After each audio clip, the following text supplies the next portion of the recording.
How can God's great power be ours? Yan. We are Christian, but the power is the question here. So yung kapangyarihan ng Diyos, yun ang mahalaga sa bawat isa sa atin. You can be Christian, but if you don't have the power of God, it is useless. Marami po mga Kristiyano hindi natututo at hindi nakakaunawa because of the absence of the power of God. Napakahalaga po nitong power of God. Okay, para sa ganoon, maintindihan po natin ito. Yung tinatukoy ko po power of God, the great power of God, is the one that's sent to us by Christ Jesus before His descending. So yung kanyang bago po siya pumanik, nag-iwan po siya sa atin ng pagtubay. Ano po? Kaya yun po yung tinutukoy natin dito ay walang iba kundi ang banal na Espiritu ng Diyos. Kung bakit po mayroong kakulangan sa marami po mga Kristiyano dahil they didn't recognize how important the Holy Spirit into every Christian. So, ito po yung pinaka-maganda po dito. Kaya nga mapapansin po natin, minsan, marami itong tao, nagre-rely po sila, nagre-base naman po sila into religion, pero hindi nagiging ganap kahit anong religion na pasukin po natin. Kahit sabihin mo dito ka sa born again, hindi magiging ganap yan with the absence of God's great power. Yan po yung pinakamahalaga natin. Okay? We are all needs of God's power. Lahat tayo, pakisabi mo sa katabi mo, kailangan natin ang kapangyarihan ng Diyos. Kailangan natin ang kapangyarihan ng Diyos. We need this power to lead the Christian life. Hindi po tayo magiging gusto at ganap ng mga Kristiyano sa pamumuhay natin without the Holy Spirit on us. Because He is the one who guide us. Siya po yung parang tumatakbay sa atin sa lahat ng ating pamumuhay. Kaya kung mapapansin po natin, absence of the Holy Spirit in us, nagkakamali po tayo ng mga lakad sa buhay. Nagkakamali tayo ng plano. Nagkakamali tayo ng mga desisyon. Nagkakamali tayo ng lifestyle na ginagawa po natin. Kaya ang akala po ng iba, pare-parehas na lang. Kaya kung mapapansin po natin, we can differentiate the true Christian into the untruth. So, kung sa madaling salita, makikita po natin ang pagkakaiba niyan. Kung mayroon kang Holy Spirit, kung mayroon ka ng great power of God, at saka yung walang great power of God. Sa pamamahay ka lang, makikita ka na po yan. There is the indications of changes na makikita sa buhay niya. We need this power to overcome the enemy of our soul. Kaya nga po hindi tayo magtagumpay because there is the great power of God. Hindi tayo magtatagumpay sa mga kalaban po natin, especially to Satan. You cannot win the battle over Satan kung wala po yung tinatawag na God's great power. Kaya napakahalaga niya mga kapatid sa Panginoon. Pakinggan niyo po mabuti po ito. Hindi po tayo puro karunungan lamang. Hindi tayo puro knowledge lamang. Kundi ang kailangan po natin, yung babaan tayo ng banal na Espiritu ng Diyos para na sa ganun mag-manifest po sa atin yung kailangan na mangyari sa buhay natin accordingly sa gusto mangyari ng Diyos sa buhay mo. We need this power to reach a lost world. Kaya hindi niyo po pa napapansin, tayo po mismo, wala tayong desire. There is no passion to win soul. Ayaw natin mag-akay. Ayaw natin magbigkas ng kaluluwa. Ayaw natin makilala ng mga tao si Yesu Cristo in our personal own way. Hindi natin pinapagamit yung buhay natin. Kapatid, meron po tayong kakulangan ito God great power. So sa madaling salita, ang isang kinalulunganan at kinasisigdanan na banal na Espiritu ng Diyos, ginagawa itong mga bagay nito. Kaya dito pa lamang po, makikita na po natin sa umpisa pa lang makikita na natin. At ngayon, para lang sa ganoon, matiyak po natin kung ano yung mga bagay na gagawin po natin para lang sa ganoon, hindi tayo magkulang sa ating Kristiyanong pamumuhay at hindi natin malimitahan yung sarili po natin sa pagsunod sa Panginoon, mag-aralan po natin itong mga bagay na ito. All the power that we need is available to us. Sabi ko po sa inyo, bago pumanig po ang ating Panginoon, meron na pong tagubilin po ang Panginoon sa buhay po natin, which is the availability of His power to everyone. Sabi niyo po dito, we have the promise of power in the Great Commission. Bago po tayo bigyan ng commission ng ating Panginoon, meron siyang iniwanan na agad sa ating kapangyarihan. Ang sabi niya po, Matthew 13:18-20, sabi niya po dito, lumapit sa kanila at sinabi, binigay mo sa akin ang lahat ng kapangyarihan sa langit at lupa, kaya tumayo kayo, gawin ninyo ang alagad ko ang lahat ng bansa. Bautismohan niyo sila sa ngalan ng Ama, ng Anak, ng Diyos Espiritu Santo, at turuan sumunod sa lahat ng ipinag-uutos ko. Tandaan ninyo, ako'y laging isa sa inyo hanggang sa dulo ng mundo. So sa madaling salita, there is a great power of God. Yung pagsama ng Panginoon sa atin, obviously, that was power. So kapag kasama natin ang Panginoon, mayroon po tayong magagawa. Especially to save, para makapagligtas. Kaya nga, ito po ang gagyang atas ng Panginoon sa atin. Ang nagtataglay po ng kapangyarihan ng Diyos ay nagpapanalo ng kaluluwa. Tandaan po natin yan, mga Kristiyano. If you want to be a truly Christians to God, kailangan tayo may ipinapanalong kaluluwa para sa Panginoon. Mayroon tayong ipinababalik loob para sa Panginoon. Kailangan pa natin ginagawa yan. Para na sa Panginoon, mahusto talaga yung kapangyarihan ng Diyos na nagtutwell sa buhay ng bawat isa. Supposed to be lahat po tayo. There is the power of God dwelling in you. Kaya lang, hindi po natin ina-activate po ito eh. Bakit? By not using this power to proclaim the gospel, to share it to the lost. Hindi natin ginagawa eh. Kaya yung kapangyarihan na yun, na-stuck lang sa puso natin, and then later on, nagpe-paint na po yan. Just sayang lang. Even Paul know for the power of his resurrection, of the resurrections of Christ. Sabi po ng Philippians chapter 3, verse 10, ang tanging hangarin ko ngayon ay lubusang makilala si Kristo, maranasan ang kapangyarihan ng kanyang muling pagkabuhay, makibahagi sa kanyang mga paghihirap at maging katulad niya sa kanyang kamatayan. Naku, napakalalim po dito sinabi po ni Pablo dito. Pakinggan niyo po mabuti po dito.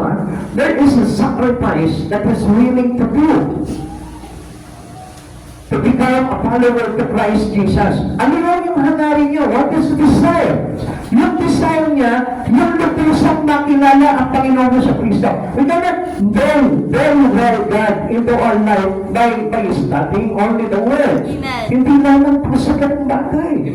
Minsan, aral tayo ng aral, basa tayo ng basa, pero ang mahirap po dito, wala po yung manifestation ng God's power into us. At alam niyo kung paano po magmamanifest yung power of God. Ganito po yan, yung sinabi niya po dito, maranasan ang kapangyarihan ng kanyang muling pagkabuhay, the resurrections of Christ. Now, how will it happen to us as a Christian, yung resurrection ng Panginoon, kung tayo po mismo, hindi tayo magsisikap, hindi tayo magtsatsaga, hindi tayo magsasakripisyo, paano po natin mararanasan yung paghihirap? And how can we consider soon na pagdating ng araw, dahil tayo naglagak ng buhay sa Panginoon, na kapag tayo mamatay, ma-experience din po natin yung resurrections of Christ. Tayo yung muling buhay niya. Kaya nga sabi po ni Pablo dito, at maging katulad niya sa kanyang kamatayan. So, paano natin magiging katulad ng Panginoon sa kanyang kamatayan? Then, tayo pa mismo walang ginagawa for the glory of God. Kung tayo pa mismo, hindi tayo nag-resolve. Kung ang bawat problema lamang po na dumarating sa atin is personal lamang.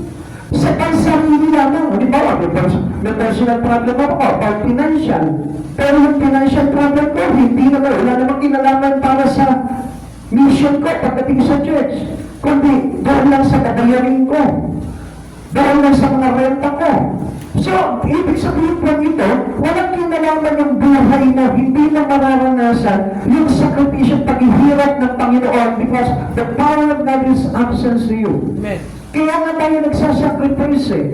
Because of the Holy Spirit that tend us to do whatever God commission us. Amen. Kasi bawat isa sa atin mayroong commission ng Panginoon. Kaya lang hindi natin maintindihan yung mga bagay na yun. Akala natin nabubuhay ako para sa sarili ko lang. Pero ano sabi po sa atin?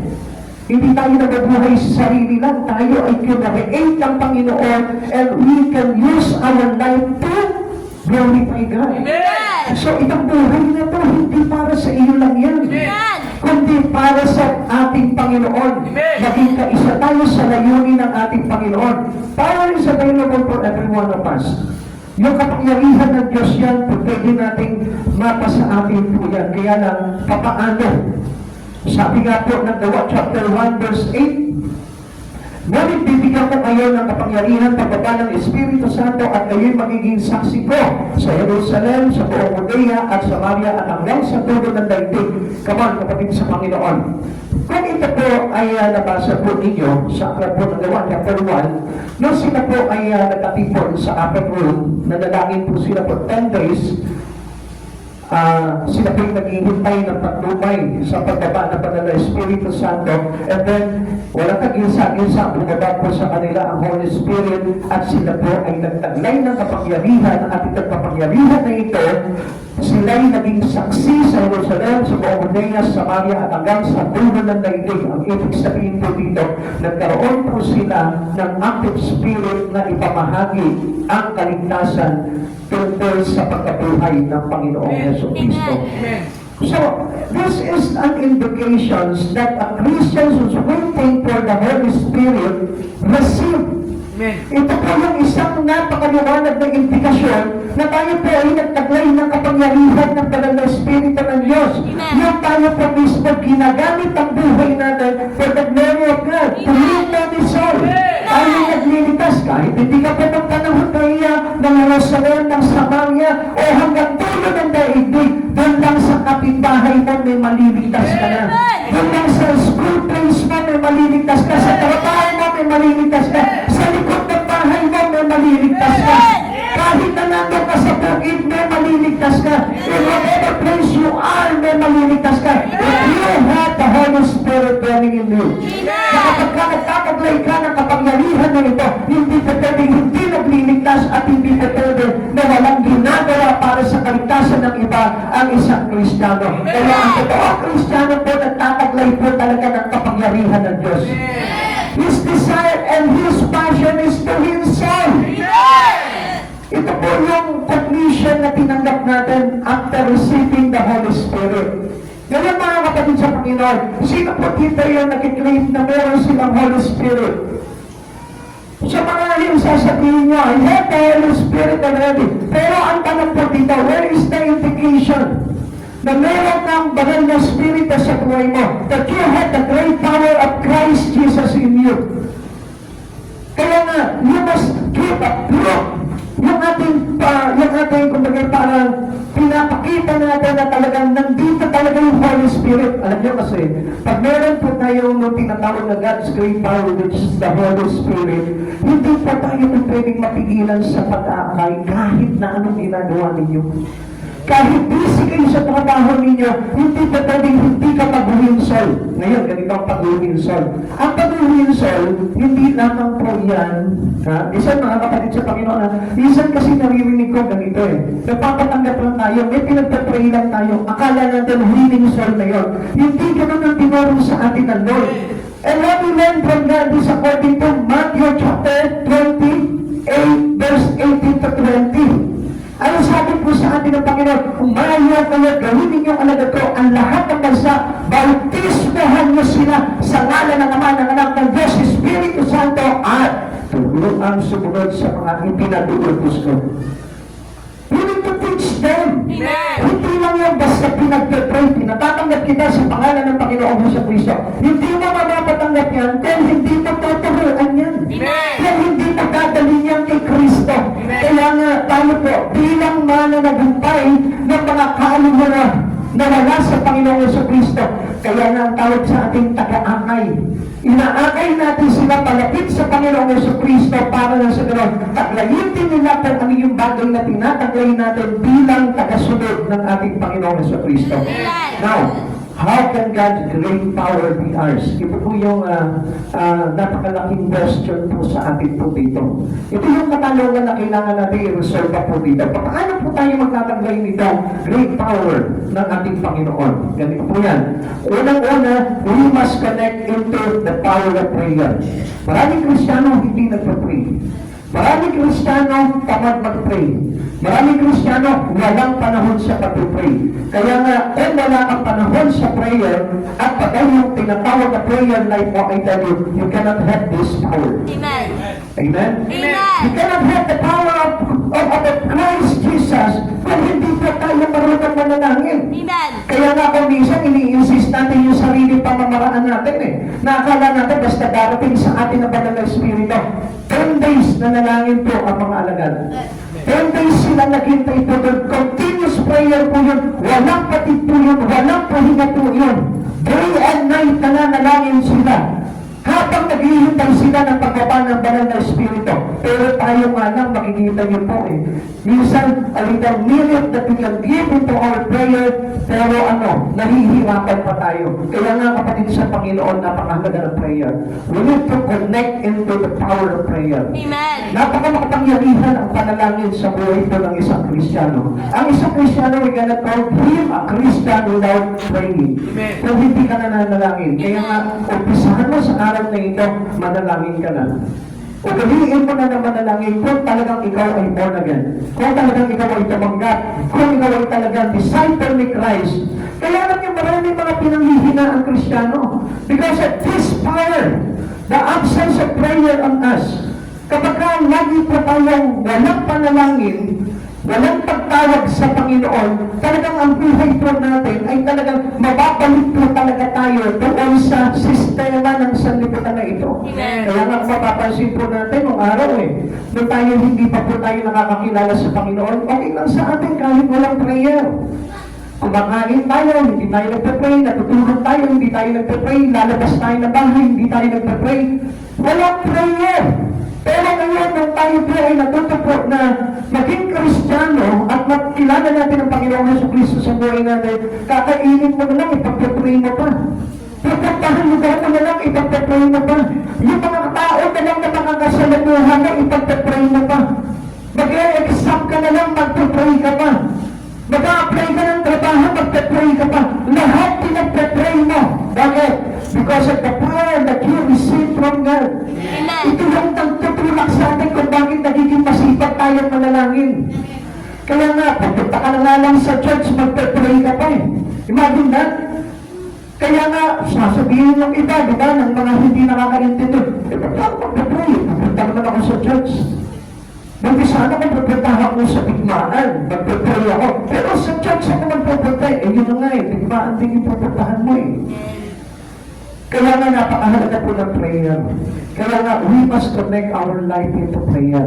Into the power of prayer. Amen. Makapangyarihan ang panalangin. Kaya nga, if you want to understand about things in God, you need to pray. Amen. Kaya marami pa mga tao hindi nakakaintindi kung gaano kahalaga yung mga bagay sa Panginoon because of the absence of prayer. Amen. You must connect your life, your personal Christian life into prayer. Amen.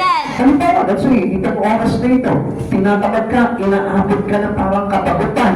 Mag-pray ka, pray in the Spirit. Sabi mo, Lord, tanggalin mo itong kapagutan na ito, tanggalin mo itong pagkaahilangan ko, tanggalin mo itong kapagutan sa isipan ko. There is a power in prayer. Amen. Eh, halimbawa naman, halimbawa, naglalakad ka sa madilim na lugar. Merong mga, may aligid na puting ban. Mag-pray ka. Makita mo, magiging lupit ka bagyo. There is power in prayer. Kaya niyang i-praise ang pangyayari through prayer. At alam niyo po ba, gumagalaw ang mga anghel ng Diyos at ang Diyos mismo kapag ang isang Kristiyano ay nananalangin. Hindi po natin alam kung gaano makapangyarihan ang prayer. Kaya nga kung minsan, alam niyo, kaya tayo nawawala pagdating sa Panginoon because of the absence of prayer. Yung power nakapaloob sa panalangin. Amen. Kaya kapag ikaw mapanalanginin ka, you are a powerful Christian to Jesus. Kaya lagi mong natandaan yung bagay niyo. Sabi po ng verse 31, pagkatapos nilang manalangin, nayanig ang kanilang pinagtitipunan, silang lahat ay napuspos ng Espiritu Santo at buong tapang na nangaral ng salita ng Diyos. They become bold. They become active. Amen. They have courage to share the gospel. Ganun po, yung kailangan na makita po sa atin. Ang isa pa ng mananalangin, ang indikasyon ng kapangyarihan ng Diyos na yan, they can easily share the gospel to others. Madali niya na po na isi-share, na ibabahagi yung salita ng Diyos. Ugaliin po natin manalangin sa Panginoon. The real prayer that we need to have in our life to connect our spirit unto God. Amen. Minsan nga, Kristiyano, may problema, hindi marunong manalangin eh. Amen. Alam niyo po ba na kapag Kristiyano ka, dapat ang iyong problema dinadala mo sa panalangin. Amen. Every Christian need to be secured in prayer. Doon tayo iingatan eh. At yun yung kapangyarihan natin. Walang magawa si Satan. Na kapag nanalangin ka, minsan sinasabi natin, tigas ng ulo ng anak ko, ang tigas ng ulo ng anak ko. Bakit hindi mo dali sa prayer? Ipag-pray mo yung anak mo, makikita mo dali changes happen. Alam niyo, ang isang Kristiyano, kaya wala pagbabago kasi hindi nagpa-pray. Maraming Kristiyano ganyan, walang pagbabago, because no changes happen to them. The system of his life, hindi nagbabago. Why? Because hindi nananalangin, hindi tumatawag sa Panginoon, hindi marunong magpasalamat sa mga biyayang tinatanggap niya. Kaya walang pagbabago ang buhay. Kaya it takes a many long years to them, wala pa rin pagbabago. Amen.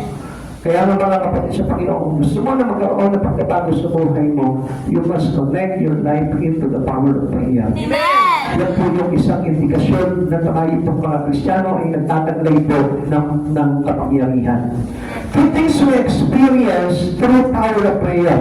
Dalawang bagay yung ating mararanasan. Unang-una, ito po yan, filled with the Holy Spirit. Mapagpapos po tayo ng banal na Espiritu Santo.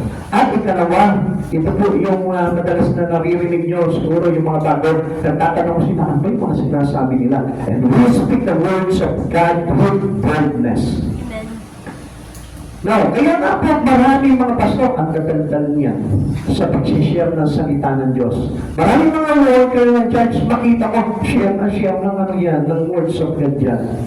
So, bakit? Kasi they are filled of the power about their prayer. Amen. Ito yung kanilang nakaranasan. Every time na nagpa-pray sila, napupuno sila ng mga bagay na ito. They are filled with the Holy Spirit and speak the words of God with boldness. Kaya nga, kapag ka mapanalanginin ka, hindi na pwedeng hindi lalabas sa bibig mo ang salita ng Diyos. Amen. Doon tapang mo nang maisasalita yung salita ng Diyos para ibahagi sa iba.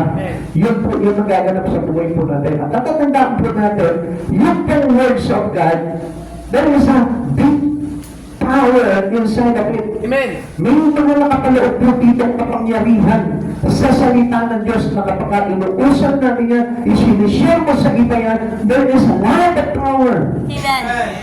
Yung benepisyo po ng salita ng Diyos, ang daming nakapaloob yan. It can be healed us, it can be delivered us, it can be break the bondage of one night, the stronghold. Nagpapalaya po sa buhay po ng tao yan. Kaya nga, kapag tayo po nakababad po tayo sa panalangin, ito po yung mga bagay na na-experience po natin. Nag-overflow po sa atin yung tinatawag na kapangyarihan ng Diyos. At kapag overflowing power po tayo, hindi mo mapipigilan yung mga bagay na ginagawa mo sa Panginoon. Like for example, yung prayer na yan, mas lalo pang lalagod sa prayer, yung pag-share ng words of God, yung pag-church mo, yung pag-Bible study mo, lahat ng mga ministeryo, talaga magiging active ka dyan because of your prayerfulness. Kaya marami po mga Kristiyano, nakita nyo, tamad po pagdating sa paghahayo. Alam niyo kung bakit? Kasi hindi na nananalangin. Manalangin man po sila, personal lang, pansarili lang. Pag may kailangan lang sila sa Lord, Lord, kailangan po ng ganito eh. Lord, yung pamilya po eh. Pero personal lamang po yan. Kaya hindi po sila napupuspos ng kapangyarihan ng Diyos. Now, tingnan po natin. Pag tayo po ay puno ng mga Espiritu ng Diyos, isang bagay na nagiging indikasyon sa atin pag overflow po tayo ng power of God, speaking in tongues, evidence of being filled with the Holy Spirit. Yan po yung kumagay parang naririnig nyo. At yan po yung lingwahe na kung saan ay talagang ibinigay sa atin ng Panginoon dahil sa kanyang kapangyarihan. Amen. Yung pang speaking tongues, yan po yung naririnig po ninyo dito.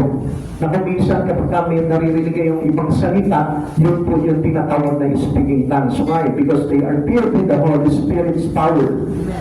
So kaya po kung minsan, di ba nagsasalita tayo ng Shandara Kabahayara Sekeyaraba. Yung hindi natin maintindihan. Now, siguro yung iba, pero parang mga pagsasabi itong tao ito. Natatawa po tayo. You know why? Because we are ignorant of it. Hindi natin naiintindihan. Ngayon, ipapaliwanag ko po sa inyo yan. Ganito po yan. Parang when you fill a glass of water, it will eventually overflow. It will continue to pour it into it. Amen? Amen. Nakikita niyo yung baso. Pagka yan, binuhusan pa ng tubig yan at hindi na itinigil yan, patuloy na aapaw yan. Maagos po yung tubig yan. Mag-overflow po yan. Amen. Amen. Ganon ang kalagayan ng isang Kristiyano na overflow in the Spirit. Maraming bagay sa Espiritu na hindi mo maiintindihan na umaapaw sa kanyang buhay. Amen. Right? He can do speaking tongues. He can do spiritual laughter. He can dance with the Lord like a crazy. Kaya nga si David, nakita niya nung napaspos siya ng kabanalan ng Diyos, anong ginawa niya? Sumayaw siya na parang baliw. Sabi sa kanya ng asawa niya, tingnan niyo ang inyong hari, nababaliw na yata. Sabi, God, that we are crazy. Ganun din po tayo. Kung bakit meron mga sigawan dyan, kung bakit parang na-overwhelm tayo, kung bakit parang tawa ka ng tawa, parang nababaliw ka na, ang tingin sa'yo, you looking crazy. You are looking insane. Amen. Pero ang totoo po niyan, hindi nila naiintindihan na when you are filled with the Holy Spirit, hindi mo makontrol yung sarili mo dahil ang nagpapadalaw sa iyo is the power of the Holy Ghost. This is spiritual overflowing of the Spirit is a potential in the speaking in tongues. Also, it is a gift free. Ito po ay saganang kaloob sa atin ng banal na Espiritu Santo. Ngayon, may kinalaman po dito yung speaking tongues. Para maintindihan niyo po, ito po yung speaking tongues. There is two kinds of speaking in tongues. Ano po ba yung dalawang uri po dito? Meron po tayong tinatawag na the known tongues. Pag sinabing known tongues, ito po yung sinabi po doon sa books of Acts na kung saan nung sila po ay nagsalita sa iba't ibang wika, ito po ay narinig ng mga nagdadaan doon, mga passerby po doon, at sinabi nila, di that would do itong mga ito, bakit sila nagsasalita ng ating mga wika? So, known tongues, ang ibig sabihin yan, if you speak these tongues, kahit na hindi ka Hapon, maiintindihan ka ng Hapon. Hindi mo namamalayan yung sinasalita mo is Japanese man na.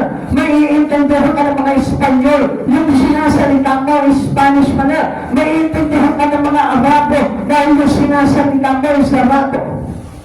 Kapatid sa Panginoon, this is called known tongues. Ibig sabihin, kilala natin itong mga lingwahe na ito.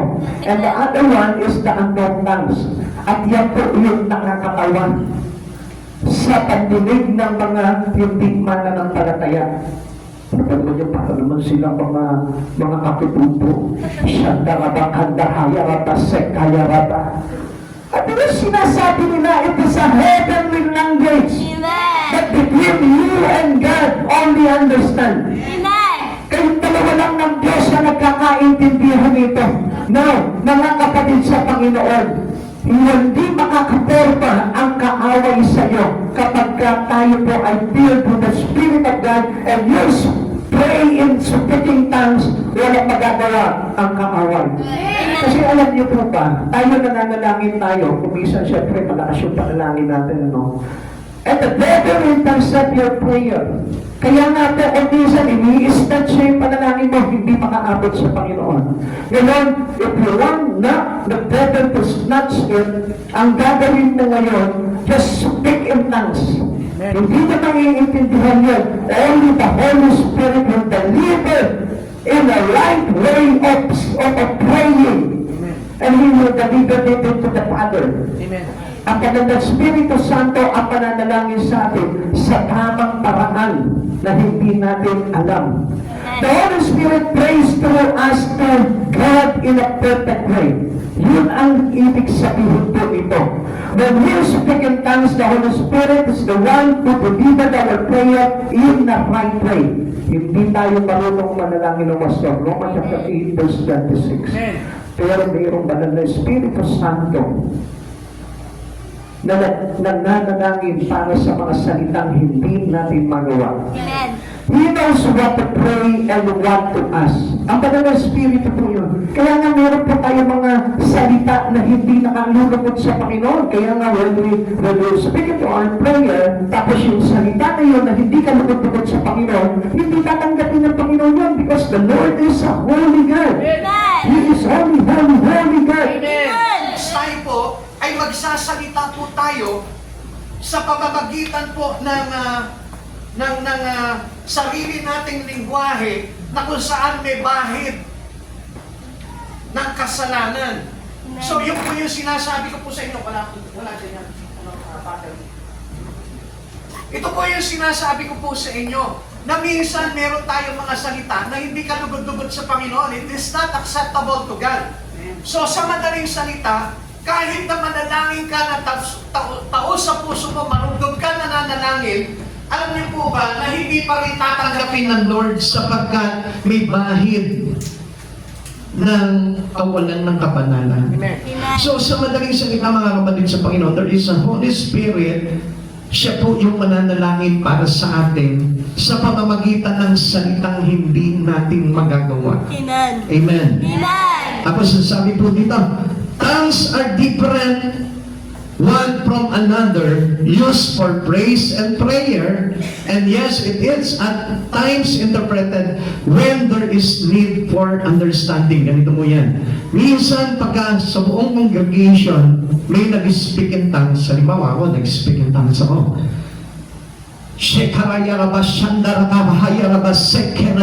Pag tayo na-feel po tayo ng Holy Spirit, and the other Christian don't understand what you is saying, anong mangyayari po dito? There is an interpreter. Mayroong lalabas dyan na mag-i-interpret niyan. The Lord says, let us all repent to God. I-explain, siya po yung mag-i-interpret po ng speaking tongues na yun. And this is a free gift to us by the Holy Spirit, and you must know it. Kasi isang bagay po ito na itinuro po sa atin ng banal na Espiritu ng Diyos para po tayo'y matuto. Amen. At mga kapatid sa Panginoon, mahalaga po ito dahil the devil is always watching for every one of us. Amen. Most especially in our prayer. Kaya nga mga kapatid sa Panginoon, be wise like a serpent and gentle with the dove. Amen. Kapatid sa Panginoon, ang sabi sa atin ng Lord, sabi sa atin sa kanyang salita, resist the devil and the devil will flee. Satan is like a roaring lion. Amen. Lagi nakaabang po yan. So how can we resist Satan kung hindi po natin alam kung paano siya itatakwin? Uy, Satan, huwag ka naman dito sa tabi ko. Nagpe-pray ako ngayon. Mamaya mo na ako guluhin. We cannot resist Satan's papakiusapan mo siya. Please, huwag ngayon, Satan, not today, please. Hindi tayo pwede magmakaawa doon. Kailangan, hindi niya maintindihan kung ano yung ginagawa po natin. Amen. Kung si Satan, maraming tactics po yan para dayain tayo. We can have also a holy tactic that galing sa Panginoon para na sa ganon, maguluhan ito si Satan at hindi niya malaman kung ano yung ginagawa natin. Amen. And easily, makikita mo, they get tremble. Amen. Makikita mo, naglulupasay na lang siya. Ano yung ginagawa niya? Bakit ganito? Hindi siya magiging ready dahil nakukot na lamang po siya ng ginagawa mo. Masasyak na lamang po siya kasi wala siyang mamalay-malay sa ginagawa mo. Between you and God ang nagkakaintindihan ng sa bagay niyo. Amen. Amen. Amen.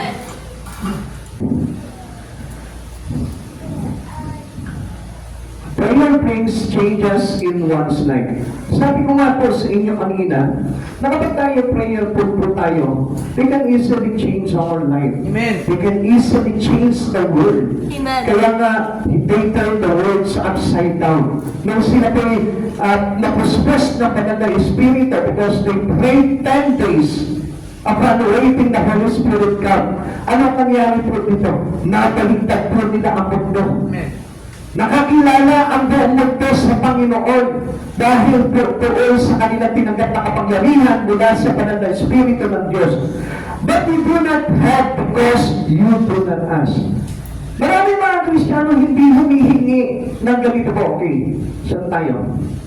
Yan. Marami pong bagay na supposed to be it is available for us. Kaya lang hindi natin hinihingi sa Panginoon. Sa paanong paraan, hindi tayo nananalangin.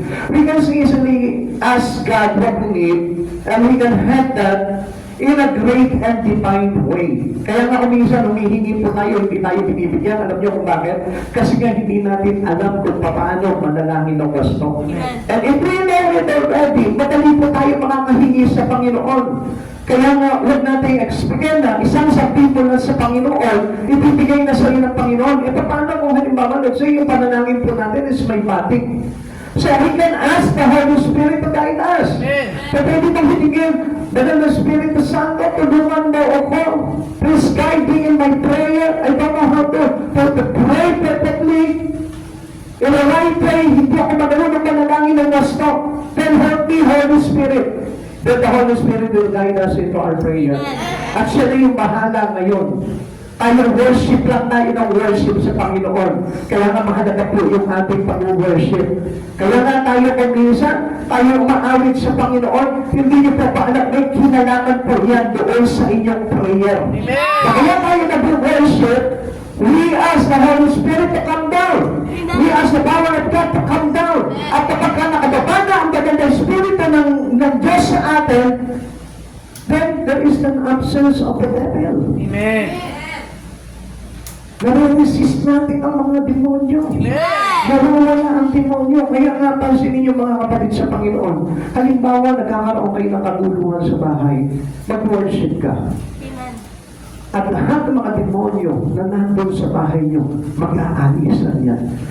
Dahil kapag ka napapaba mo yung Holy Presence, it's the power of God, makikita ka, walang puwang sa bahay niyo ang demonyo. And at the end, the devil will be. Magsisilayas siya. Kaya maraming mga panalangin hindi nare-receive ng isang Kristiyano because they are covered with the devil. Thousands of demons was around you, just around you. Kaya nangyayari doon, hindi makalusot yung panalangin mo. But if you ask the Holy Spirit to fill that place, makikita mo, mawawala po yung mga demonyo doon at makikita mo, we can easily ask the Lord what we need. Amen. Sa Daniel chapter 4, verse 2 to 3, mayroon kayang ninanasang ngunit hindi ninyo makamtan. Tingnan nyo kaya nagkakaroon ng maling pagkuha sa mga bagay na kailangan natin. Kaya tumatakay kayo, mapasa inyo lamang iyon. May mga bagay na gustong-gusto ninyo, ngunit hindi ninyo maangkin. Kaya kayo'y nagkakagalit at naglalaban-laban, hindi ninyo makamtan ang inyong inanais dahil hindi kayo humihingi sa Diyos. So meaning, nagpapray nga tayo, and we thought na nakahingi ka na nga sa Panginoon, nakapag-pray ka na. Pero yung pala, hindi naman pala umabot sa Panginoon yung prayer mo. Dahil bawat ka ng mga demonyo sa paligid mo. This was happening in the spiritual realm. Hindi natin napapansin yung mga bagay na yun. Akala natin, really, nakakapanalangin tayo, nakakapag-worship tayo. Even inside the church, kapag hindi pa tayo puspusan talaga na nanalangin at sumamba sa Panginoon, still nandyan din po ang mga kaaway na nakabantay po sa atin, kaya nawawala ng saysay yung mga bagay na ginagawa po natin. Verse 3, at humingi man kayo, wala rin kayong matatanggap dahil hindi tama ang inyong layunin. Humihingi kayo upang mapagbigyan ang inyong kalayawan. You must observe this into your prayer. Pag humingi ka, huwag lang yung puro sa kalayawan mo. Amen. Minsan, ang hinihingi natin, Lord, please naman, yumaman naman ako. Saan mo gagamitin yung kayamanan? And the Lord will ask, those who pray with Him. Tingnan niyo mga kapatid sa Panginoon. Tatanungin ka para sa kanyang kayamanan yan. Nag-pray ka sa Lord, Lord, mag-promote naman ako sa trabaho. Tatanungin trabaho. Lord, makapag-approve naman ako.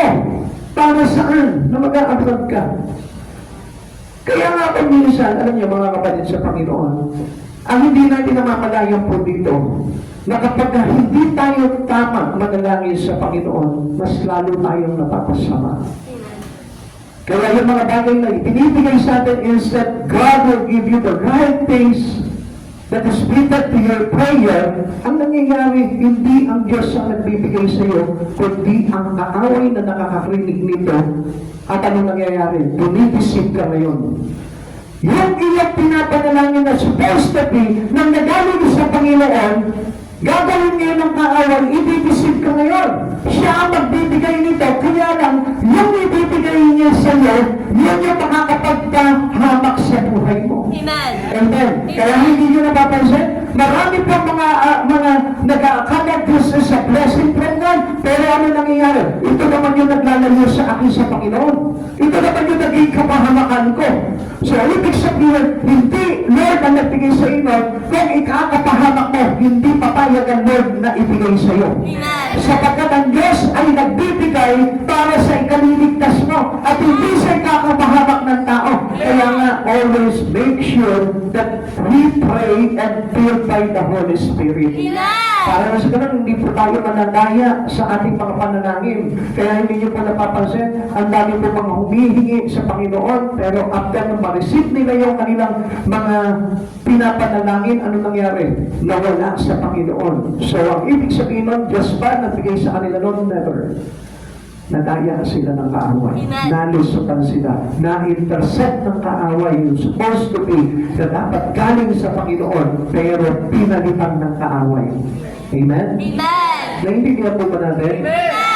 Kaya nga, we must connect into the power of prayer. Kailangan yung panalangin po natin, it is not a simple prayer because ang kaaway laging nakabantay po niyan. Kung wala po yung kapangyarihan talaga na taglay ng banal na Espiritu Santo sa ating panalangin, magkakamali talaga tayo sa panalangin. Ikalawa, we must connect into the power of love. Ito po yung nawawala po sa atin eh. Sometimes we are Christians but don't have love. Minsan Kristiyano nga po tayo, kumikilala tayo sa Panginoon, pero yung power of love not manifested on us. Hindi po ito yung umiiral at hindi po ito yung nag-range po palagi sa atin. Kaya nga merong galit, merong nanakit, merong sama ng loob, merong mga pagkakalaban-laban because of the absence of the power of love. Amen. Kaya nga kung isa sa isang church magulo. Alam niyo kung bakit? Kasi hindi marunong magmahalan. Amen. They were of one heart and one soul. Yun ang kailangan po natin. Sabi po ng verse 32, nagkaisa ang damdamin at isipan ng lahat ng mananampalataya at di tinuring ni naman na sarili niya ang kanyang mga ari-arian kundi para sa lahat. This is how we know that we are in love. That we are under the power of love. Ano po ba ang makikita dito? When we connect with the power of love, it produces generosity. Tandaan po natin yan. If you are a true Christian, and you are connected into the power of love in Christ Jesus, anong ipaproduce nito? Na kahit mahirap ka, magiging generous ka pa rin pagdating sa mga bagay sa Panginoon. Nakakandaan niyo po dito sa mga fraction po mga sa ulang iglesia, sila po ay mahihirap lamang. Pero sa kapakanan po ng kanilang mission ng mga apostol, pinagsama-sama nila yung kanilang mga ari-arian at ipinagpili. At ang pinagbilang po dito ay ibinigay sa pangangailangan ng mga apostol. Mga kapatid sa Panginoon, we are being selfish because we are not loved. Nagiging selfish tayo, nagiging makasarili tayo kasi hindi tayo marunong magmahal sa Panginoon. But if you know and you are under the power of God's love, makikita mo tayo po'y nagiging generous, nagiging mapagbigay, nagiging matulungin, nagiging open ang ating mga palad para sa pangangailangan ng bawat isa. Hindi tayo nagiging madamot. Kaya nga po, if you want to receive the great power of God, kailangan po natin is for matutunan na pagmahal. Amen. Amen. Amen. Pare, oo, nagmamahal ka, pero saan? Sa pamilya mo na. Nagmamahal tayo para lamang sa pangangailangan ng pamilya natin. Amen. Sa pangangailangan ng mga mahal lamang natin sa buhay. Kaya nga sila, anong ginawa nila? Hindi nila inaring sa kanila yung kanilang mga ari-arian, kundi pinagbili po nila ito at ipinahagi sa pangangailangan ng mga alagad. Amen. Kaya mga kapatid sa Panginoon, if you are ganito, pagdating sa mga kapatid, pagdating sa Panginoon, ganito ang palad po natin, I tell you, hindi ka marunong magmahal. Pastor, nag-inlove naman ako eh. And it's wrong love. That is a deceiving love. Kaya nga ang nagmamahal, nagbibigay. Amen. Sige, isang ka makakita ng asawa mo, hindi ka binibigyan. Di ba ikaw yung unang-unang galit? Kapag kasuwento na yung asawa mo, hindi ka binigyan, anong sasabihin mo? Ano? Saan mo na namang ginastos? Ibig na itulong mo sa pamilya natin, kahit meron tayo pangangailangan, ginastos mo na para sa'yo. Nagalit ka. Tama? Tama? O hindi, may anak na. Pinag-aaral mo, pinagtapos mo. Tapos, sweldo na yun, nakapagtrabaho, sweldo. Hindi ka man lang sineman. Ang sasabihin mo sa kanya, matapos kita pag-aralin. Matapos ako, nagpata mo sa hirap, naglabandera, nagmalantya, nagpaalipin para makagraduate ka lang. Ngayon, kaparaso lang ng sweldo mo, hindi mo ko mabigyan. Nagagalit tayo. Kaya nga mga kapatid sa Panginoon, ito sa selfish love, pagmamahal lang sa sarili. Kaya ang iniintindi lang yung sarili, yung kapakanan. It is a wrong love, it is a deceiving love. Amen.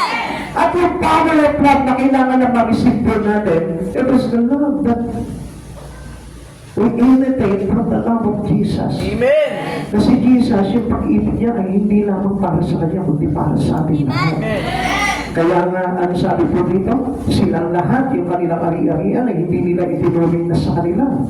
Kundi ibinahagi po nila ito para sa pangangailangan ng mga alagad. Kapatid sa Panginoon, if you are connected into the power of love, ikaw din mismo may malasakit ka sa church nito. Kaya nga kanina, tinest ko po kayo kung sino po talaga yung may pag-ibig sa Panginoon. Yung iba talaga naglaking po dito. Ito po mga tao dito, mahihirap lamang po ito. Hindi mayaman ito. Basahin niyo po sa Bible. Gawang chapter 4, basahin niyo. Mahihirap lamang po sila. Hindi sila mayaman. Kaya anong nangyari po sa kanila? Hindi sila nagdahot, kundi ibinalay sa kanila ang pagpapala ng Diyos. Hindi sila kinapos. Bakit? Kasi naramdaman ng Panginoon yung power of love to them sa bawat isa sa kanila. All Christians effort is useless without love. Pero dito, gawa ka ng gawaan dito, gawa ka ng gawaan dito, pero wala ka namang puso. O wala kang malasakit sa pangangailangan ng templo ng Diyos. It is useless. Amen. If you want to share your passion, your love to our Christ Jesus, kailangan ikaw din mismo may malasakit ka dito. Amen. Kailangan tayo din po na yung may malasakit tayo sa misyon na ginagawa ng church na ito. Because we are one with Christ Jesus, we are brother and sister in Christ. Nagkaisa po tayo dito, binaklog tayo ng iisang pag-ibig at yun ay pag-ibig na totoo na galing kay Heso Kristo. Kaya nga kung napapansin po natin all Christian effort is useless without love. Love is the emphasis of all Christian. Yan yung dapat na makikita sa isang Kristiyano. Amen. Hindi yan yung parang laging magagalitin. Hindi yan yung parang laging nakasimangot. Hindi yan yung parang laging malungkot. Hindi yan yung parang abalito palagi sa buhay. Problemado palagi. Kundi ang nakikita sa kanya, yung umaapaw na pag-ibig because it is the overflowing love of coming from God. Amen. Yung meron ka ng kilometer real sa church na ito, pero ano po yung nagre-range? Ano yung naghahari pa rin sa'yo? Hindi yung galit, kundi yung pag-ibig! Amen! Okay, basahin po natin yung sinabi po sa 1 Corinthians chapter 12, verse 13. 1 Corinthians chapter 13. Makapagsalita man ako sa mga wika ng mga tao at mga anghel, kung wala naman akong pag-ibig, para lamang akong patingaw na umaalingaw nga ang botang na tumataginting. Kung ako man ay may kakayanan makapaghayag ng salita ng Diyos at umunawa na lahat ng iwaga, kung mayroon man ako ang lahat ng kaalaman at ng malaking pagnanampalataya, ano pa napapalipat ko ang mga bundok, ngunit wala naman akong pag-ibig, wala akong kapuluhan. Ipamigay ko man ang lahat kong ari-arian at ialay ko man ang aking katawan upang sunugin. Kung wala naman akong pag-ibig, walang kaputihang maitutulog dito sa akin. Ang pag-ibig ay matyaga. Listen, ito po yung pag-ibig. Ang pag-ibig ay matyaga, magandang loob, hindi na naghihili, nagmamapuri o nagmamataas, hindi makastan ang pag-uugali, hindi makasarili, hindi magagalitin o papagtalim sa kapwa, hindi ito ikinatutuwa ang gawang masama, ngunit ikinagagala ang katotohanan. Ang pag-ibig ay mapagdata, mapagtiwala, puno ng pag-asa, nagtatyaga hanggang wakas. Matatapos ang kakayanan magpahayag ng salita ng Diyos, titigil ang kakayanan magsalita sa iba't ibang wika, mawawala ang kaalaman, ngunit ang pag-ibig ay walang katapusan. Hindi pa lupos ang ating kaalaman at ang kakayanan sa pagpapahayag ng salita ng Diyos, ngunit pagdating ng ganap, mawawala ang di ganap. Noong ako'y bata pa, nagsasalita ako, nag-iisip at nangangatwirang tulad ng bata. Ngayon ako'y mayroon ng sapat na dulang, iniwan ko na ang mga asal bata. Sa kasalukuyan, tila malapong larawan ang nakikita natin sa salamin, ngunit darating ang araw na makikita natin siya ng mukhaan. Bahagya lamang ang nalalaman ko ngayon, ngunit darating ang araw na malulubos ang kaalamang ito tulad ng pagkakilala sa akin ng Diyos. Ang tatlong ito'y nananatili, ang pananampalataya, pag-asa, at pag-ibig. Ngunit ang pinakadakila sa mga ito ay ang pag-ibig. So mga kapatid sa Panginoon, yung pag-ibig ang kailangan ma-emphasize sa buhay natin. Kaya nga yung pag-ibig na yun, mapagtiis, mapagtiyaga, hindi makasarili, hindi naghili, hindi nagmamapuri, hindi mapagyabang.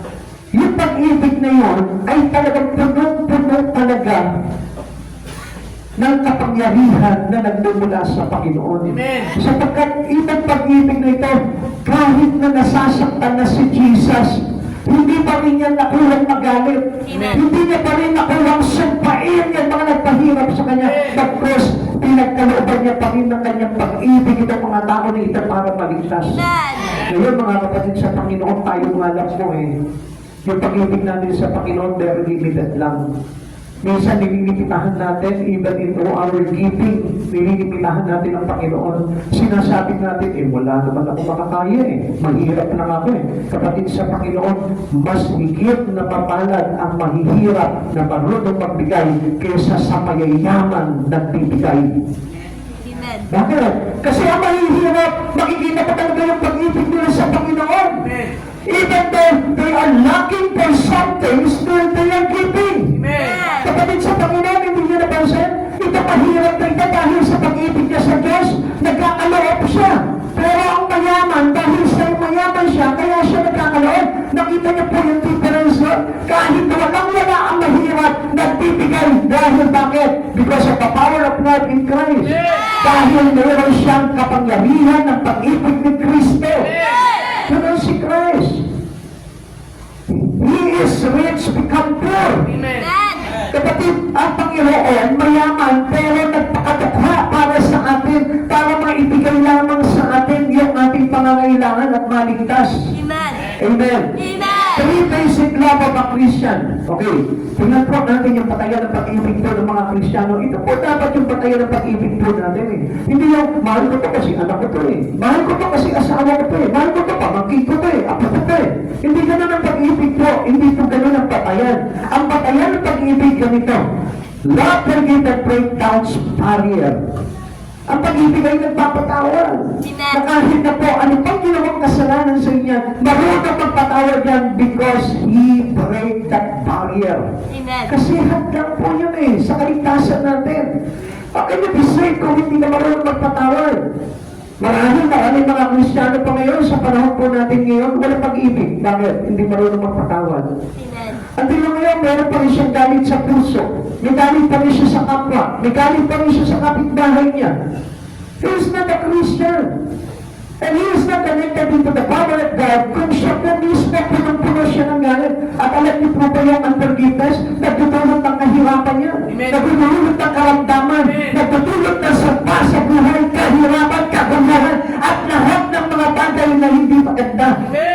Kaya nga kapag na tayo marunong magpatawad, mayroong pagpapala na ibinibigay sa atin ng Panginoon. Makinig tayo kayo, mga kapatid sa Panginoon. And another basic love of a Christian is love looks for the best in our brothers and sisters. Na kahit na sino pa yan makikita mo, mapapansin mo pa rin yung magandang bagay sa buhay niya. Amen. Kapatid sa Panginoon, ang Panginoon kaya tayo kinokorek kasi gusto ng Diyos na lumutang sa atin yung kagandahan. Why God keeps us disciplining? Bakit pa tayo dinidisiplina ng Panginoon? Kasi gusto niya lumutang yung maganda at hindi yung pangit. Kapatid sa Panginoon, kaya tayo kinokorek ng Panginoon, kaya po tayo dinadaan enthusiasm kasi gusto niya lumutang yung maganda sa buhay niya. God sees the good one in you. Kahit na makasalanan ka, nakita pa rin ng Diyos yung ganda. Kaya ka nga pinatawad ng Diyos eh. Isang bagay lang naman ang gustong gawin ng Panginoon ng gawin mo. Ano yun? Yung tayo po mismo mapatawad natin yung ating sarili. Hindi yung tayo namumuhay lamang at nananatili sa dating kalagayan natin ng makasalanan. Ang ibig sabihin yun, you don't forgive yourself. Kapag ikaw na natitili ka lang doon sa dating pamumuhay mo, ang ibig sabihin yan, ayaw mo patawarin yung sarili mo. If you want to forgive your life, your own life, just come to Jesus, lumapit ka. Pero bakit ayaw lumapit ng tao sa Panginoon? Ang ibig sabihin yan, ayaw niya mapatawad. Amen? Ayaw niya malinis sa kasalanan. Pero ang isang tao na gustong maligtas at nagmamahal sa kanyang buhay talaga, ang ibig sabihin po niyan, marunong niyang lumapit sa Panginoon dahil ang Diyos ang nagpapatawad. Amen. Another basic love of a Christian is love is considerate of others in the church. Lahat yan, katanggap-tanggap po yan. Kahit sino po yan. You must have considerating to others. Kahit sino yan, wala kang itatangi yan.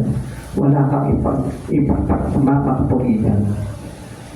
Kaya nga mga kapatid sa Panginoon, lahat po tayo ay umiibig na katulad ng pag-ibig ng Panginoon. Amen. At kung hindi ganun ang pag-ibig po natin, hindi magiging ganap ang pagiging Kristiyano mo. Amen. Because we need to connect into the power of God's love. Amen. Amen. Philippians chapter 2 verse 3 to 4. Huwag kayong gumawa ng anuman dahil sa pansariling layunin o pagyayabang. Sa halip bilang tanda ng pagpapakumbaba, ito rin ninyong higit ang iba kaysa inyong mga sarili. Pag malasakitan ninyo ang kapakanan ng iba at hindi lamang ang sa inyong sarili. Do not focus on into your own self. Amen. Huwag yung sarili mo lang ang tinitignan mo. Huwag yung sarili mo lang ang pinagaganda mo. Huwag yung sarili mo lang ang pinayayaman mo. Huwag yung sarili mo lang ang iniingatan mo. Amen. Ingatan mo yung matabi mo. Ingatan mo yung kapwa mo. Ingatan mo lahat ng mga tao. And use the power of love to reach them. Alam mo mga kapatid sa Panginoon, kaya nga po tayo hindi makapag-reach po talaga ng mga kaluluwa because of lack of love. Walang sa pagmamahal. Wala tayong mahalin kundi yung sarili natin at yung mga mahal na mahal sa buhay. Amen. Come on, kapatid sa Panginoon, baguhin na po natin yan. You are Christian for Christ Jesus. Amen. Hindi lamang ang minamahal mo, yung gusto mo lang mahalin. Kundi dapat mahalin mo yung mga taong wala sa Panginoon. Amen. At magkaroon ka ng talagang totoong pagmamahal na katulad ng kay Kristo. Love produces passions for lost one in the community. Sipatan mo yung mga tao sa paligid mo, sino ba ang hindi paligtas dito? Batuhan mo ng totoong pag-ibig mo, batuhan mo ng talagang kapangyarihan ng pagmamahal. Amen. Romans chapter 5 verse 8, ngunit pinatunayan ng Diyos ang kanyang pag-ibig sa atin nang mamatay si Kristo para sa atin noong tayo'y makasalanan pa. Come on, kapatid sa Panginoon, katulad ni Kristo, hindi pa po tayo nakakapagpag-isip sa Kanya, pero inibig na tayo ng Panginoon. Amen. Nung nando ka pa, nasunda ka pa, nagkakapisaw ka pa, lumalangoy-langoy ka pa sa kasalanan, tuwang-tuwa ka pa sa kasalanan. Binupuhos-puhos mo pa, pinapaligo mo yung kasalanan, tuwang-tuwa ka pa. Di ba? Pili mo yung mga bata na naglalaro sa ulan. Di ba? Lumulundag naman pa yan, saya-saya nila habang nagpuhos ang ulan. Ganun po tayo magdagpisaw sa ulan po nung araw, sa kasalanan nung araw. Pero inibig na tayo ng Panginoon. Amen. Amen. Pero tignan niyo mga kapatid sa Panginoon. Ngayon, after realizing that this sin will brought us into hell, doon natin naisip na ang ganda pala ng pag-ibig ng Diyos. Naggrabe pala yung pag-ibig ng Diyos sa buhay natin. Ganun din po tayo dapat sa mga tao. Ganun tayo dapat na magmahal. Sabi po dito, love makes people more important their possession. Anong ibig sabihin po nito? Dapat higit pa dyan doon sa mga bagay sa buhay mo. Minsan, di ba? Minsan, kapag halimbawa, nagasgasan yung kotse mo, ikaw pala gumano siya. Di ba? Minsan, mas mahalaga pa sa atin yung mga bagay sa buhay natin eh. Minsan, nasagasaan yung aso mo. Ano gagawin mo? Papatay ka na dahil lang sa aso. Dahil sa bagay. Pero ang tao, dapat ang pahalagahan yung kaluluwa at hindi yung mga bagay lang sa buhay natin. John chapter 15 verse 13, ang pinakadakilang pag-ibig na maaaring taglayin ng sino man para sa kanyang mga kaibigan ay ang ialay ang kanyang buhay para sa kanila. Yung tayo mismo, kaya natin isakripisyo yung buhay natin for the sake of others. Minsan hindi natin gaya yun, ano? Minsan nga yung parang ililibre lang natin sa pamasahe, hirap na hirap ang tayo. Naku, ito yung masungit doon sa church eh. Bakit ko ililibre ko? Bahala siya, maglakad siya. Ha? Ganun po yung attitude po natin eh. Doon nakikita that there is no power of love in you. Amen. Yung kapag halimbawa nakita mo sa restaurant yung yung katapiran, ano? Kunyari, wala ka nakita eh. Huwag ka na alam ng pagkain. Para sa amin ka lang ito eh. Sakto lang ang pera ko. Pero yung totoong may pagmamahal talaga, nakita mo na ang kinakain niya lang, isang maliit na donut lang. Ikaw, fried chicken yung kinakain mo, ang gagawin mo, sasaluhan mo siya. Ganun ang totoong pag-ibig. Amen. Yung kaya natin isakripisyo yung para sa atin, para sa kapakanan ng iba. Amen. Ganun si Kristo. Amen. Yung kanyang kapahamakan para sa kaligtasan natin. Kaya nga, yung power of God's love, yun ang napakahalaga po sa atin. It is not a selfish love. Yung selfish love, kayang pumatayan ng kapwa. Amen. Kaya nga, di ba, hindi tayo talaga magparaya sa ating pag-ibig. Bakit? Kasi masyado tayo selfish eh. Gusto natin tayo yung natatangi. Tayo yung parang napapaganda kahit na napapasama yung buhay ng iba. Pagdating sa Panginoon, isipin po natin kung gaano kadakila ang pag-ibig ng Diyos. If you want to have the great powers of God to be yours, kailangan you must connect into the power of love of Christ Jesus. Ikatlo, we must connect in the power of witnessing. Alam niyo mga kapatid sa Panginoon, sabi ko dito, with the great power give to the apostles witness. Now, napapasilip po na mga kapatid sa Panginoon, if we have this power, you have the power of witnessing. Tayo po mismo, masipag po tayo magligtas ng kaluluwa. Amen. Tayo po mismo, masipag po tayo mag-Bible study. Masipag po tayo na mag-akay. This will show us that we are connecting into the power of witnessing. Kasi alam niyo, lahat po tayo, kailangan nag-witness po tayo. Hindi lang tayo church ng church, hindi lang aral ng aral. Amen. Kundi tayo po mismo, pinagagamit natin yung buhay natin to reach us those lost souls. Amen. Para abutin po natin yung mga tao wala pa sa Panginoon. Gawa chapter 4 verse 33. Kagaya dakilang kapangyarihan ang mga apostol ay patuloy na nagpapatotoo tungkol sa muling pagkabuhay ng Panginoong Jesus at ang masaganang pagpapala ay tinaglay nilang lahat. Ano po ba yung sinabi sa atin ng Panginoon dito? Upon witnessing, tatanggap po tayo ng pagpapala sa Panginoon. At ang pagpapala na yan, sa isipan ng mga Kristiyano totoo, yung pagpapala ng buhay na walang hanggan. Hindi po material things yan. Kaya nga sabi ng Panginoon, hindi tayo nagpapahalaga into what possessions we have. Kundi ang pagpapahalaga natin is that the people around us. Kaya nga pinakita po dito, dahil po sa kanilang pagpapatotoo tungkol sa muling pagkabuhay ng Panginoong Jesus at ang masaganang pagpapala ay tinaglay nilang lahat. So, ibig sabihin, kapag nagliligtas ka ng kaluluwa, you are a witness for Christ Jesus, yung pagpapala ng buhay na walang hanggan ay sumasa iyo. Amen. Amen. Amen. Para mas mas gusto pa po natin yung pagpapala ng sanlibutan lang, Kasi because we are sometimes selfish. Gusto natin yung maging maganda lang at sana yung buhay natin dito sa mundo, wala na tayong pakialam kung ano pa yung kahihinat lang natin. Come on, ang totoong Kristiyano talaga ay nandun nakapag-ilalim into the great power of witnessing. Amen. Ibig sabihin po niyan, yung kapangyarihan ng Diyos na sumasa atin, yun na nagtutulak sa atin para mag-akay. Amen. Kaya natapusin niyo na po, lagyan niyo na po ng DN. Kumbaga sa pelikula, pag walang DN, walang kami Amen. Diba, kapag ka nanonood ka ng telenovela, diba yung nga po si Tanggol, hindi matapos, ano ba yun? Victor Magtanggol. Oo, di ba? Hindi matapos-tapos ang haba-haba. Dami naging kalaban, dami. At marami pa mga istorya. Tagal ng ending. Samantalang ikaw, tinutugtukan mo na. Kapatid sa Panginoon, gano'n din po tayo. Dapat yung dating pamumuhay natin, lagyan natin ng ending. Lagyan natin ng the end. Amen. Kumbaga, namatay na yung dating bida at mayroon ng panibagong bida. At yung bida na yun ay walang iba, yung pinaghaharian na ni Yesu Cristo. Amen? Kaya nga tayo ang sabi natin, namatay na yung dating pagkatao natin dahil tayo tumanggap at nanali kay Kristo Jesus, tayo na yung may bagong pagkatao. At yun na yung bagong telenovela na susubaybayan na sa atin. At yung telenovela na yun ay magdudulot ng kaligtasan sa mga taong makakapanood sa iyo. Amen? Amen?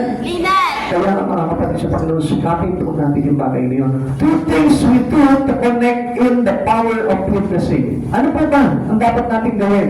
Para tayo po, makakonect po tayo sa biyaya po ng kapangyarihan ng pagiging saksi sa Panginoong Jesucristo. Unang-una, katulad pa rin ng kanina, yung pagiging prayerful po. Kailangan maging mapanalanginin ka. Ang isang taong walang panalangin sa puso, kailanman hindi magkakaroon ng malasakit na magligtas ng kaluluwa. Kaya kapatid sa Panginoon, mag-isip ka kung Kristiyano ka at wala kang malasakit na magligtas ng isang makasalanan para mapanumbalik mo sa Panginoon, mag-isip ka. Baka may kulang sa iyo. At alam natin na ang isang Kristiyano, kapag hindi nananalangin, hindi siya Kristiyano. Amen? Eh kung ang mga pagano nga kung ang mga Muslim, kung ang mga ibang mga sekta, nananalangin sila. At yung iba pa nga, 3 beses pa kung manalangin sila. Samantalang tayo, Kristiyano, as supposed to be, dapat tayo po yung mayroong hawak ng kapangyarihan ng panalangin, tayo po yung wala.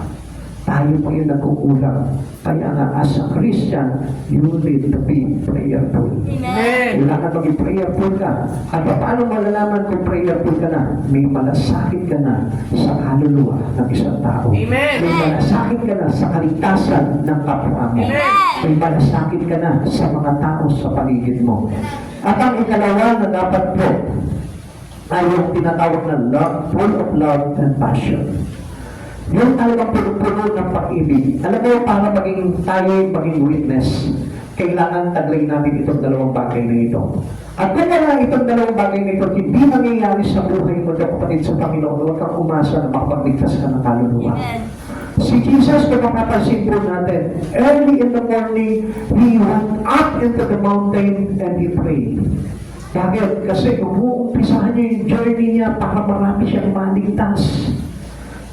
He started with prayer para marami po siyang maligtas. Tayo, minsan nananalangin po tayo sa Panginoon para ano? Para maganda lang yung takbo ng araw natin. Come on, it is a selfish prayer. At hindi pa rin po yun yung pagiging prayerful natin. Dapat pag nagtatry ka, pag-agising ka lang sa umaga, Lord, use this day for me to save. Pag-ibig mo itong araw na ito, Panginoon, para makapagligtas ako. Yun po yung dapat na palanangin po natin Lord, hindi Lord, pag-ibig mo itong araw na ito, Lord, para yung mana naman ako. Para naman lumago yung business ko. Lord, para dumami ang kuryente ko. Ganun po yung panalangin natin It was a selfish prayer, kaya nga hindi pa considerable sa Panginoon yun, hindi acceptable. Amen. Kaya nga sabi ko na Matthew chapter 5 verse 44. Ngunit ito naman ang sinasabi ko, ibigin ninyo ang inyong mga kaaway at ipanalangin ninyo ang mga umuusig sa inyo. Come on, do not do mistake. Mga kapatid sa Panginoon, kaya niya sinabi pala dito na ibigin ninyo ang inyong mga kaaway dahil tayo ay dating kaaway ng Diyos. Kaya tayo naging kaaway ng Diyos, come on. Kaya tayo naging kaaway ng Diyos, nang tayo'y Makasalanan pa. isigaw po, nang tayo'y Makasalanan. kaya nga sabi ng Lord, love your enemy. Ibig sabihin, kung itong mga kaaway mo na ito na nagkasama sa iyo ay hindi mo mapatawad, paano ka magliligtas sa kaluluwa? Amen. Kaling lang Lord, ano? Dati tayo kaaway tayo, pero pinatawad tayo ng Panginoon. Samantalang tayo, Kristiyano na, nakaaway ka pa. Kristiyano ka na, at dami na pagkaaway. So, paano nga naman na magagamit yung buhay mo para magligtas ng kaluluwa kung ikaw mismo ang dami na pagkaaway? Kaya umpisahan mo na ngayon, kung may kaaway ka, ibigin mo, patawarin mo yung kaaway mo para na sa ganun makapagligtas ka na ng kaluluwa at maging katulad ka ng Panginoon sa Kristo. Amen. Kaya kaya sinabi ng Lord, love your enemy. Tayo dati mga enemy of God. Amen. When we are a sinner, tayo yung mga kaaway ng Diyos. Kaya nga kapag may kaaway ka, patawarin mo. Dahil ganoon ang ginawa sa atin ng Panginoon. And this is how we save people. Amen. Sa ganun paraan tayo makakapagligtas. E pag inaway mo ng inaway niya sa sobrang galit mo, napatay mo yan, kawawa kayong dalawa. Parehas kayo nagtapisan sa impyerno. Yung galit natin, yung pakikipag-away natin, yun ang paglalagay sa atin sa impyerno. Tandaan mo yan kapatid sa Panginoon. Kaya nga sabi ng Panginoon, love your enemy. Pag natutunan mo ng mahalin ang kaaway mo, matututunan mo ng pagligtas ng kaluluwa.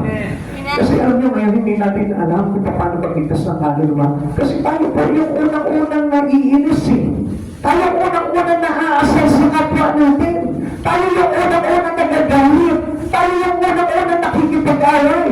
It's supposed to be no more fighting Christmas. Wala na po mga Krisyano na nakikipag-away.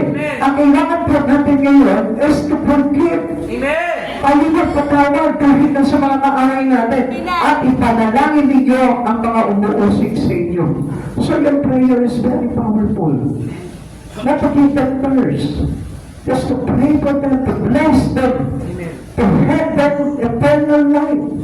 Para na sa ganun tayo po mismo ikalugdan tayo ng Panginoon. The right kind of attitudes of a powerful Christian is to love their enemy. And so, you love the last one. And number 2 is to pray for them. Yung dalawang bagay niyo, tandaan po natin yun. Yun yung talagang totoong ugali, tamang ugali ng isang makapangyarihang Kristiyano kay Jesucristo. Yung marunong siyang pagmahal sa kanyang kaaway at ipinapanalangin niya ito. Amen? Sino pa dito yung may mga kaaway ba? Yung mga isang dosena pa yung kaaway na kahit hindi naman sila inaaway, kaaway pa rin nila. Yung maimapan lang at matingnan lang ng masama, kaaway na. Yung hindi lang mapuri, kaaway na. Yung hindi lang mapansin, kaaway na. Sino po tingin may mga kaaway? Pakitaas ang kamay para maparusahan na yan. Kailangan wala na tayong kaaway. Kung gusto mong pagpalain ang buhay mo, kailangan wala ka ng kaaway. Amen. Dahil ano sabi ko kanina, silang mga nagliligtas, silang mga nag-aakay, ang sabi doon, at dumali sa kanila ang pagpapala ng Diyos. Gusto mong pagpalain ka, huwag kang makikipag-away. Amen. Hindi yan, makarinig ka lang ng korte salita, inaaway mo na. Sabi mo sa katabi mo, huwag ka na mga aaway. Dahil may mga masama pa kinaloob. Sinahin pa sa ako, may pastor eh. Pagkati po na ako kahit isa, tsaka ako papatiin na. Di ba? Pag isang ganun tayo, ano? Umira na naman yung mga pagiging makamundo natin, ano? Naalala na yung galit sa puso, instead yung pagpapatawa na maalala eh. Okay. Evangelism is the greatest need of our time. Paano tayo magiging evangelist? Kung tayo po mismo, marami tayong taong kinasusuklaman sa buhay natin. You must love people around us. You must love all the people. Kailangan matutunan natin sila mahalin. Yung mga tao na hindi natin na gusto-gusto, ibigin natin yan, mahalin natin yan, iligtas natin yan, apatin natin yan. And to reach them for the sake of God. Kaya natin sila aagatin, hindi na magpasok sa sa kapakanan natin eh. Kundi para sa kapakanan nila, para magkaroon din sila ng kaligtasan katulad natin. For us to be a genuine witness of the power of Christ's cross and His resurrection. Now, without these two great commandments, we cannot be an evangelist for Christ. Yung dalawang commandments. Tatandaan niyo? Amen. Ha? Amen. Come on, gising na tayo. Malapit na tayo matapos eh. O gising na gising, toothbrush muna. Grabe, ano na, napasarap ka ng tulog, ano, tapos nagising ka, biglang nagano ka ng toothbrush. Diba, ganun na tayo, ano, pag nagigising po tayo, biglang toothbrush ang hanapin mo para makapag-movement ka, ano. Diba? O gising na muna po tayo. Ano yung dalawang commandments ng Lord? Ha? Love God with all your heart. And the second one is love your neighbor as yourself.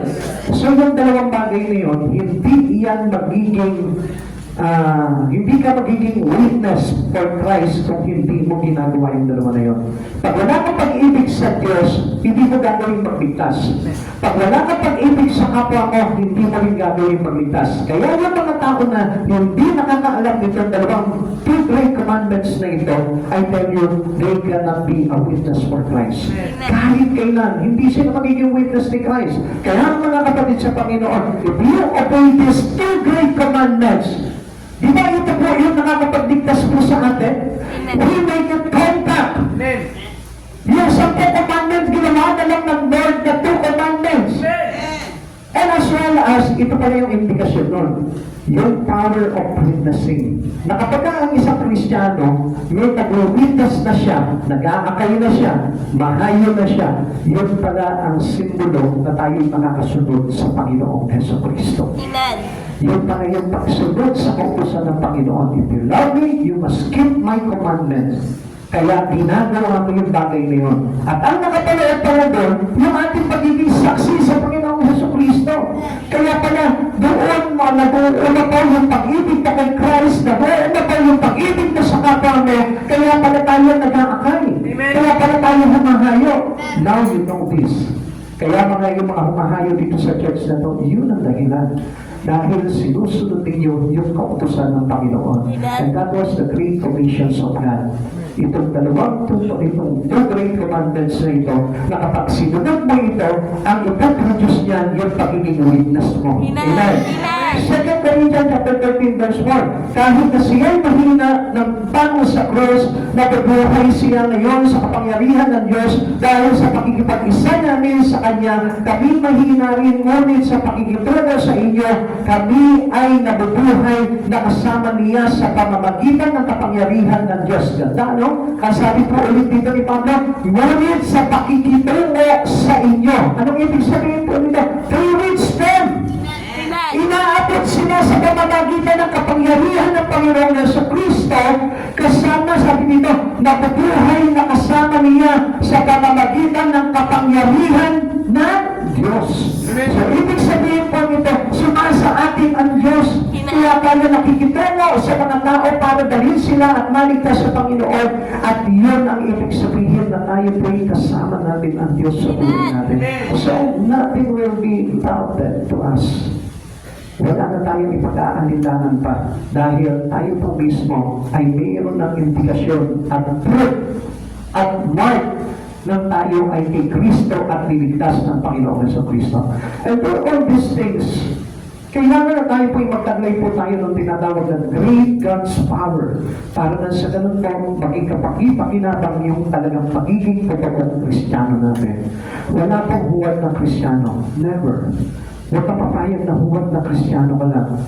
That you are being deceived by Satan. You are a Christian but being deceived by Satan. Tandaan natin, tayong lahat bilang mga Kristiyano, masipag tayo. Sabi mo sa akin mo, masipag ka. Masipag ka. Kaya nga hindi po tayo kailangan na walang ginagawa pagdating sa Panginoon. Every one of us, lahat tayo, you need to be an evangelist to Christ Jesus. Kailangan lahat po tayo nag-aakay. Kailangan lahat tayo nagliligtas dahil mayroon tayong pagalangin and the power of prayer that give us the power of love. And that power of prayer and the power of love, pag pinag-combine mo ito, you you will become the power of witness to Christ Jesus. Yun yung maglalagay sa atin para maging saksi tayo. Tayo mo magsitayo. At ihanda po natin ang ating mga sarili sa pagkasalo-salo po.